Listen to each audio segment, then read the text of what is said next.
Mini London McCluskieganj प्रकृति की गोद में बसा ड्रीम डेस्टिनेशन आपका कर रहा है इंतजार। आइए अपने यादगार लम्हों को बिताइए ड्रीम डेस्टिनेशन में। राजधानी रांची से महज 50 किलोमीटर दूर आपका अपना ड्रीम डेस्टिनेशन। झारखंड राज्य गौ सेवा आयोग के अध्यक्ष राजीव रंजन ने कहा है कि झारखंड में गौवध को सख्ती से लागू किया जाएगा। झारखंड गौ सेवा आयोग को केवल अनुदान देने वाली संस्था नहीं बल्कि गौ वंश की सेवा के लिए समर्पित संस्था बनाने की घोषणा धनबाद में की है। इस राज्य में गौ सेवा आयोग की पहचान अब तक सिर्फ और सिर्फ एक अनुदान देने वाली संस्था के रूप में जाना जाता रहा है ये आयोग। लेकिन हम लोगों ने जिस दिन से पदभार ग्रहण किया उस दिन से हमारी प्राथमिकता की सूची में है कि जो इस राज्य के अंदर चल रहे 23 गौशालाएं हैं जिनमें हजारों की संख्या में गोवंश की देखरेख होती है, उनका पालन पोषण होता है। आप सबों को मालूम होता है कि गौशालाएं किस प्रकार संचालित होती है समाज के सहयोग से, और जो गोकसी के लिए गाय ले जाई जाती रहती हैं उनको प्रशासन के स्तर पर पकड़ करके गौशालाओं को सुपुर्द किया जाता है। आयोग का मूल काम है कि उनके भोजनादि की व्यवस्था करना और उनके रख रखाव के लिए जो सुपर स्ट्रक्चर है उसके निर्माण के लिए भी हम लोग अनुदान देते हैं।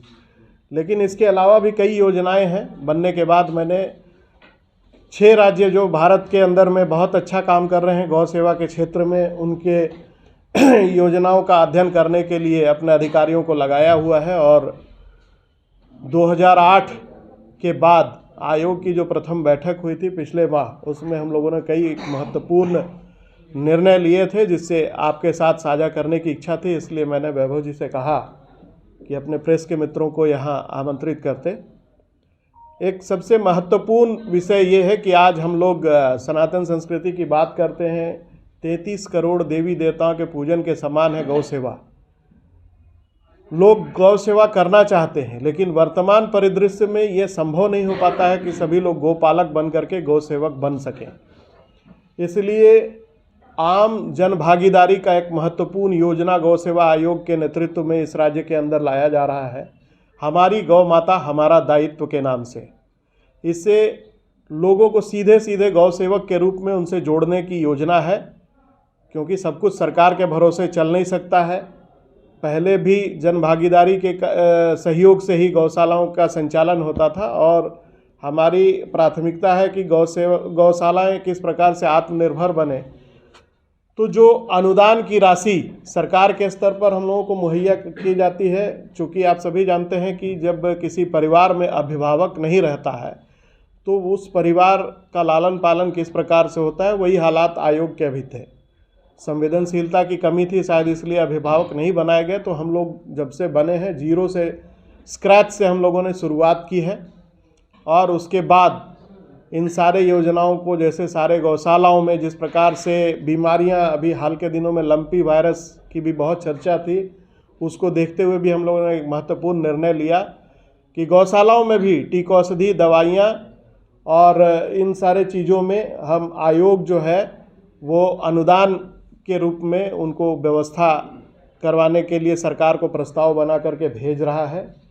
और उसी प्रकार से जो लगातार आप देखते हैं कि सड़कों पर लोग गौवंश को छोड़ देते हैं, आज एक संस्कृति हो गई है कि इस देश के अंदर गौवंशीय ये को छोड़ दिया जाता है जब तक वो उपयोगी होते हैं, यानी उपयोग और उपभोग का जो विषय है वही सामने आता है। तो हमारा प्रयास है कि इस राज्य की पहचान एक गौ संवर्धक और गौ संरक्षक राज्य के रूप में बेहतर तरीके से हो और ज़्यादा से ज़्यादा लोगों को इससे जोड़ा जाए। हम लोग बहुत जल्द ही वेबसाइट का निर्माण करने जा रहे हैं ताकि इस राज्य के अंदर 23 गौशालाएँ जो निबंधित तरीके से चल रही हैं सरकार के स्तर पर, उन गौशालाओं को जो वहाँ उनके डेटाबेस है उसको तैयार करके विश्व के किसी भी कोने में बैठा हुआ व्यक्ति जो गौ सेवक बनना चाहता है, वो जो गोवंशीय पशुओं को